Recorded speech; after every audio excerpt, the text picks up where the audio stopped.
ക്ലാസുകൾ നടത്താൻ സാധിച്ചത് വലിയൊരു അനുഗ്രഹമായി കാണുന്നു. വെൽക്കം ചെയ്യുന്നു.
നമ്മുടെ എല്ലാവരുടെയും പേരിൽ സ്വാഗതം ആശംസിക്കുക.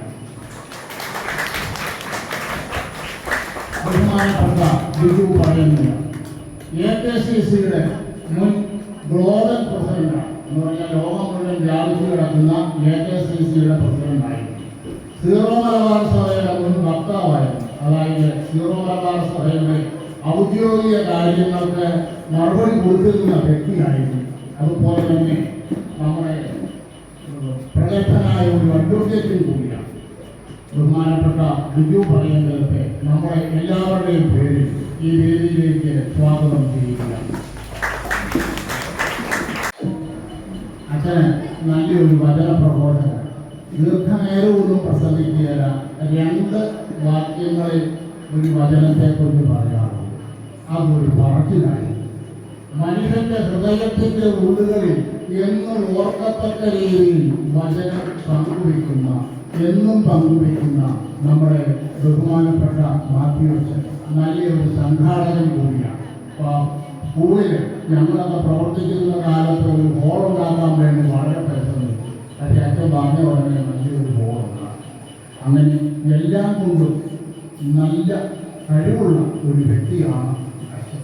അച്ഛനെ നമ്മുടെ ഈ വേദിയിൽ കിട്ടിയത് നമ്മുടെ ഒരു അനുഗ്രഹമാണ്. അച്ഛനെ നമ്മുടെ എല്ലാവരുടെയും പേരിൽ ഈ വേദിയിലേക്ക് സ്വാഗതം ചെയ്യുക.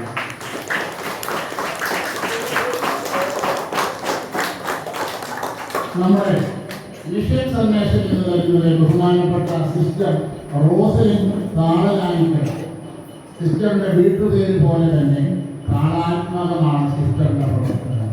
ക്രമം ചിട്ടപ്പെടുത്തിയ ഒരു ജീവിത രീതി, പ്രവർത്തന രീതിയാണ് സിസ്റ്ററിനെ നമ്മുടെ എല്ലാവരുടെയും പേരിൽ ഈ വേദിയിലേക്ക് സ്വാഗതം ചെയ്യുക. നമ്മുടെ ഈ വേദിയിൽ പ്രഗത്ഭനായ ഒരു വ്യക്തിയും കൊണ്ട് മറ്റാരുമല്ല, ബഹുമാനപ്പെട്ട കാക്കോസാണ്. കഴിഞ്ഞ 10 വർഷക്കാലം നമ്മുടെ സൺഡേ സ്കൂളിനെ ഒരു ഫോറലിനെ ഏൽപ്പിക്കാതെ നയിച്ച കാക്കോസാണ്. എന്തു വേണമെങ്കിലും ആളുകൾക്ക് എന്തു വേണമെങ്കിലും സാറെന്നറിയാം. വണ്ടി വേണം, പ്രാക്ടീസ് വേണം, പണം വേണം, പുസ്തകം വേണം, എന്തു വേണം, റെഡിയാണ്. സാറോട് പറയേണ്ട അതിനുള്ള സാറ് മനസ്സിലാക്കി ഇവിടെ കഴിയാത്ത ഭംഗിയായിട്ട് പ്രഗത്ഭമായിട്ട് അതുപോലെ തന്നെ രൂപതയിൽ 2 പ്രാവശ്യം സമ്മാനം മേടിക്കത്തക്ക രീതിയിൽ നമ്മുടെ സൺഡേ സ്കൂളിനെ നയിക്കാം ചാക്കോ സാറിന് അതിൻ്റെ പേരിൽ നന്ദി രേഖപ്പെടുത്തുന്നതോടൊപ്പം ഈ വേദിയിലേക്ക് സ്വാഗതം ചെയ്യുകയും ചെയ്യുക. നമ്മുടെ റിപ്പോർട്ട് അവതരിപ്പിക്കുന്നു ജോജോ സാർ. ജോജോ സാറെ ഒരാഴ്ച കടന്നുപോയ സെന്റ് ജോസഫ് സ്കൂൾ നമ്മുടെ വേദവാളും അവതാളത്തിലാകുന്നത് ഉറപ്പാണ്. എല്ലാ മേഖലയിലും കയ്യോട്ട് ചാർത്തിയ വ്യക്തിയാണ് ജോജോ സാർ. ജോജോ സാറിനെ നമ്മുടെ എല്ലാവരുടെയും പേരിൽ ഈ വേദിയിലേക്ക് സ്വാഗതം ചെയ്യുക.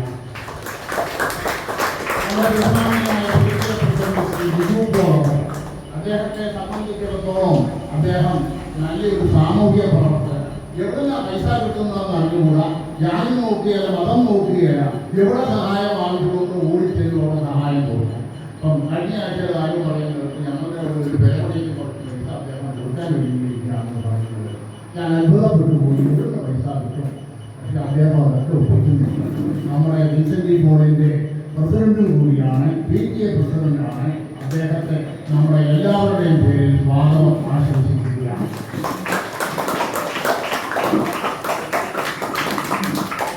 നമ്മുടെ കഴിഞ്ഞ വർഷത്തെ സ്കൂൾ ലീഡർ ആയിരം ചന്ദ്രൻ പ്ലസ് 2 പഠനം കഴിഞ്ഞ് നല്ല ഉപരിപഠനത്തിലേക്ക് നീങ്ങാനായിട്ടിരിക്കുന്ന നമ്മുടെ സഹോദരനാണ് ആയിരം ചന്ദ്രൻ. ഭാവിയുടെ വാഗ്ദാനമാണ്. ആയിരം ചന്ദ്രന്റെ നമ്മുടെ എല്ലാവരുടെയും പേരിൽ സ്വാഗതം ചെയ്യുകയാണ്.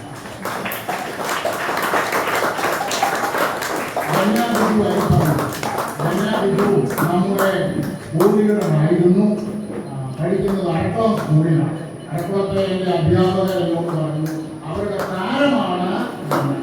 ഞാൻ പറഞ്ഞു ഞങ്ങളുടെ നേട്ടമാണ്. ഡെൽവിനും അതുപോലെ തന്നെ സിയോനും നമ്മുടെ എല്ലാവരുടെയും പേരിൽ സ്വാഗതം ആശംസിക്കുകയാണ്.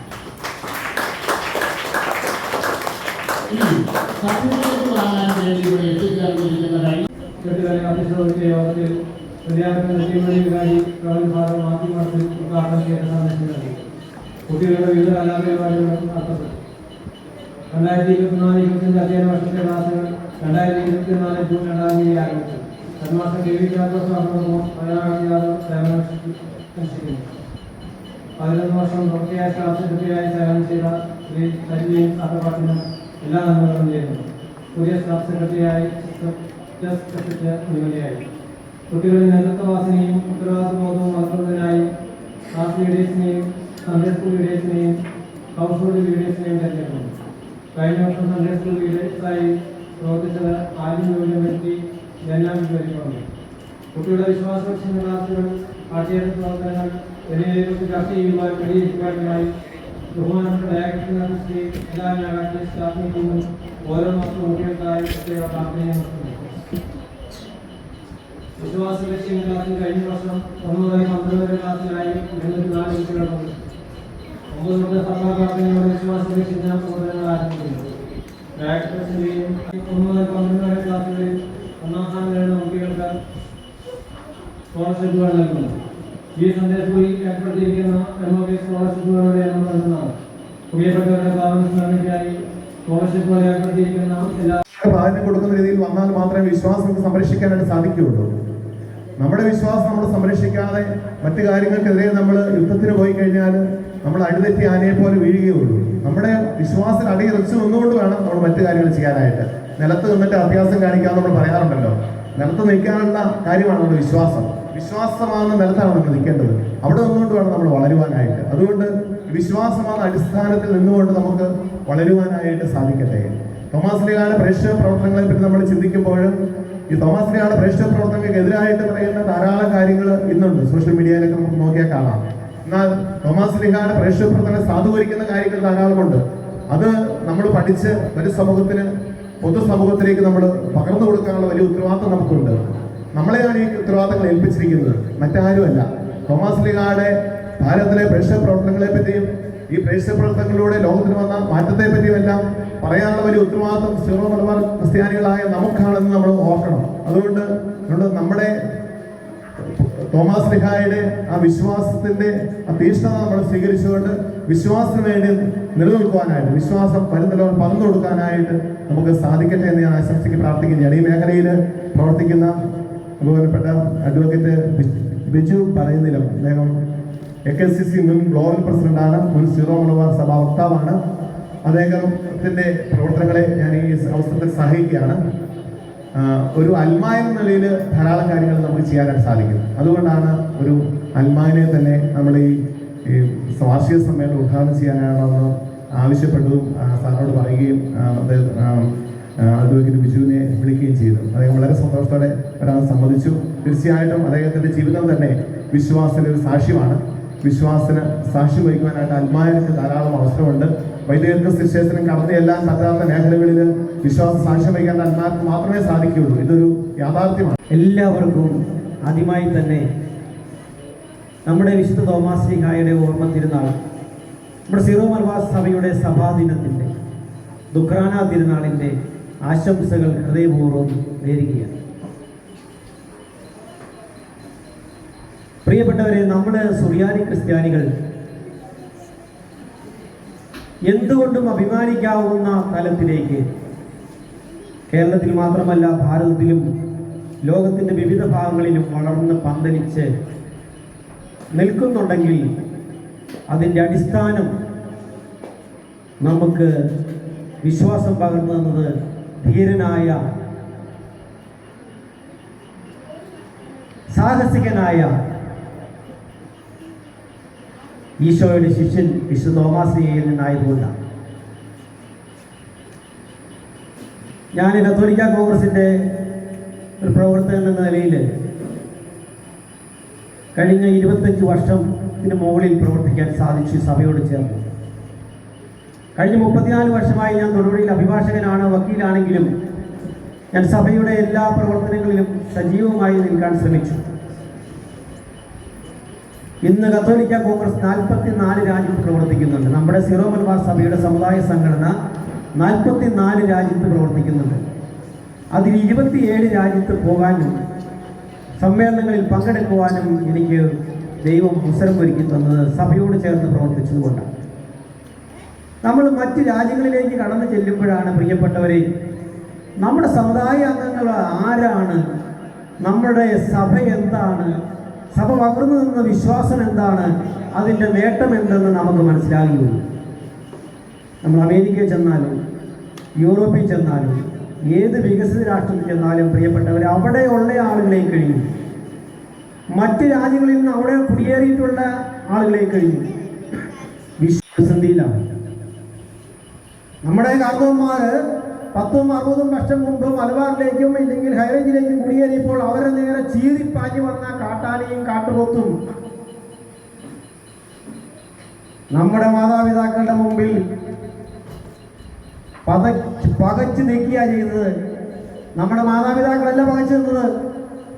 കാട്ടാനയും കാട്ടുപോത്തും പരമാമും അപ്രത്യക്ഷമായ ചരിത്രം കുറിച്ചവരാണ് ധീരരായ നമ്മുടെ പൂർവ്വ മാതാപിതാക്കൾ. എന്നാൽ ഇന്ന് നിങ്ങൾ കാണുന്നുണ്ടോ 40 കിലോ ഒരു കാട്ടുപന്നിയുടെ പേരിൽ നമ്മൾ കരഞ്ഞുകൊണ്ട് നടക്കുക. എന്ത് ചെയ്യണമെന്ന് അറിയാൻ മേലാതെ ധൈര്യം ചോർന്നു പോയ ഒരു സമുദായമായി സെക്രട്ടേറിയറ്റ് പടിക്കലും കത്തോലിക്ക കോൺഗ്രസ് സമരം നടത്തണം, വന്യമൃഗശല്യം അവസാനിപ്പിക്കണം. ആരും കേൾക്കാനില്ല. നമ്മുടെ കാർന്നവർ അങ്ങനെ ഒരു സമരം നടത്തിയിട്ടില്ല. കൈകാര്യം ചെയ്യാനുള്ള തൻ്റെ ശേഷിയും ആ കാർന്നവന്മാർക്കുണ്ടായിരുന്നു. ഇതിൻ്റെ എല്ലാം അടിസ്ഥാനം നമ്മുടെ കൂട്ടായ്മയാണ്. ഈ സമുദായത്തിൻ്റെ വളർച്ചയുടെ മുഴുവൻ അടിസ്ഥാനം കൂട്ടായ്മയാണ്. എന്നാൽ നിർഭാഗ്യവശാൽ നമ്മുടെ കൂട്ടായ്മ ശിഥിലമാകുകയും ഓരോരോ കാരണങ്ങൾ പറഞ്ഞ് നമ്മൾ വിഭാഗീയതയിൽപ്പെടുകയും ചെയ്തപ്പോൾ നമ്മുടെ ശക്തി ക്ഷയിച്ചുപോയി, നമ്മുടെ സ്വരത്തിന് ശക്തിയില്ലാണ്ടായി. ഒരു സാമൂഹിക മേഖലയിൽ ഭൗതിക സുസ്ഥിരത കെട്ടിപ്പടുക്കുന്ന കാര്യത്തിൽ നമ്മൾ പരാജയപ്പെട്ടു പോയതുകൊണ്ടാണ് പ്രിയപ്പെട്ടവരെ നമ്മുടെ കുഞ്ഞുമക്കളെല്ലാം കൂട്ടത്തോടെ വിവിധ രാജ്യങ്ങളിലേക്ക് കുടിയേറിക്കൊണ്ടിരിക്കുകയാണ്. ഈ കുടിയേറ്റം പഴയകാലത്തെ വിദേശ രാജ്യങ്ങളിലേക്ക് പോയ ഒരു കുടിയേറ്റമല്ല. ഈ കുടിയേറ്റം വലിയ ദൂരവ്യാപകമായ പ്രതിസന്ധികളുണ്ടാക്കും കേരളത്തിൽ. ഇന്ന് കുടിയേറുന്ന മക്കളെല്ലാം ആവശ്യപ്പെടുന്നത് അവരുടെ വീതം വിറ്റ് എനിക്ക് തന്നാലേ ഞാൻ ഓസ്ട്രേലിയയിൽ വീട് വെച്ചോളാം, ഇല്ലെങ്കിൽ കാനഡയിൽ ഒരു വീട് വെച്ചോളാം, അപ്പച്ച എൻ്റെ വീതം ഇനി വിറ്റ് തന്നാലേ എന്ന് പറയുന്ന സ്വരമാണ് ഇന്ന് കേരളത്തിൽ അങ്ങിങ്ങ് കേൾക്കുന്നത്. മാതാപിതാക്കളെ സംബന്ധിച്ചിടത്തോളം അപ്പനപ്പൂപ്പന്മാർ കഠിനാധ്വാനം ചെയ്ത് ഉണ്ടാക്കി തന്നെ സ്വത്ത് വിൽക്കുന്നതിൽ വേദനയുണ്ടെങ്കിൽ പോലും കൃഷി മുന്നോട്ട് കൊണ്ടുപോകാൻ പറ്റാതെ വന്ന് മക്കളത് ഏറ്റെടുക്കാൻ തയ്യാറാകാതെ വന്നപ്പോൾ വിൽക്കുകയെ മാർഗമുള്ളൂ എന്ന് വിചാരിച്ച് ഏക്കർ കണക്കിന് 1000-കണക്കിന് ഏക്കർ ഭൂമിയാണ് പ്രിയപ്പെട്ടവരെ ഓരോ വർഷവും നമ്മൾ വിറ്റ് ഈ സമുദായം സാമ്പത്തികമായി കേരളത്തിൽ ക്ഷയിച്ചുകൊണ്ടിരിക്കുകയാണ്. കാലത്തിനനുസരിച്ച് മാറ്റം നമ്മുടെ പൂർവ്വപിതാക്കന്മാർ ചെയ്തത് ഏറ്റെടുക്കാൻ നമ്മൾ തയ്യാറായില്ല.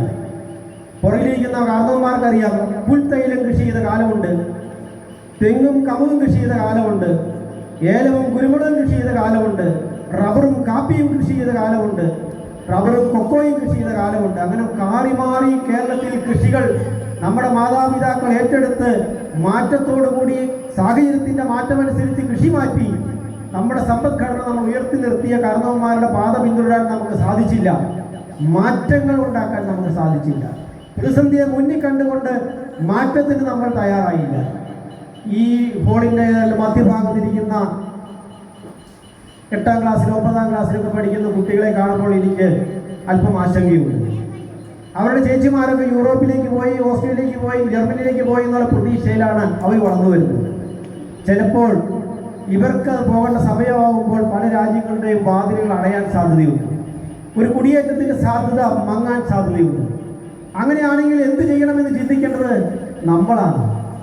അവർ ഈ രാജ്യത്ത് അഭിമാനത്തോടു കൂടി ജീവിക്കുന്ന സാഹചര്യം സൃഷ്ടിച്ച ആ മക്കളെ ഇവിടെ നിർത്താൻ അന്ന് ചിന്തിച്ചിട്ട് കാര്യമുണ്ടാവില്ല.